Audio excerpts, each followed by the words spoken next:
High, this is me. New इयरची काहीच shopping केलेली नव्हती म्हणून न्यू हेअरकट तरी करूयात असा विचार करून 31 डिसेंबरला रात्री 8 वाजता हेअरकट करताना आणि बाकीचे लोक न्यू इयरला जातात गाईज फिरायला कोकणात गोव्यात. आम्ही चाललोय गावाला. आता एवढं लांब जायचंय म्हणल्यावरती गाडीमध्ये काहीतरी एंटरटेनमेंट पाहिजे म्हणून या कार्टला गाडीमध्ये भरलं आणि निघालो गावाला. अभी भाई देखो, अपन को तो गड्डी चलाने आती नहीं है, अपन को आता है खाली मुंह चलाना.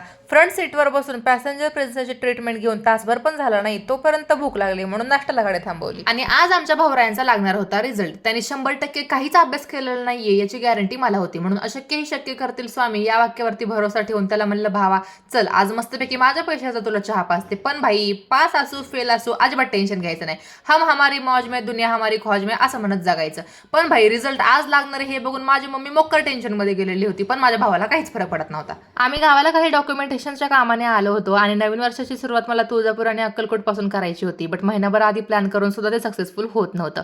आणि जिथं आमचं काम होतं तिथून 5 मिनिटाच्या अंतरावरती तुळजाभवानी मातेचं मंदिर होतं. आणि भाई मग आता दर्शन हे होणारच होतं. तेव्हा मला आठवलं की लोक म्हणतात ना, देवाचं दर्शन सुद्धा देवाच्याच मर्जीने होतं. ते मी आज अनुभवलेलं होतं. सगळे कामं वगैरे उरकून दर्शन वगैरे घेऊन आम्हाला खूप उशीर झालेला होता म्हणून आता आम्ही एक दुसरा प्लॅन केलेला होता. म्हटलं आता तुळजापूर झालंय तर मग अक्कलकोट हे झालंच पाहिजे म्हणून दुसऱ्या दिवशी आम्ही गेलो अक्कलकोटला. मस्तपैकी दर्शन वगैरे घेतलं. आजीने शेतामध्ये लावलेला सगळा भाजीपाला कॅरी बॅग मध्ये भरून मस्तपैकी बाय बाय वाली हक देऊन आणि आजोबांकडून मस्तपैकी रेड फ्लावर्स घेऊन आम्ही निघालो पुण्याला.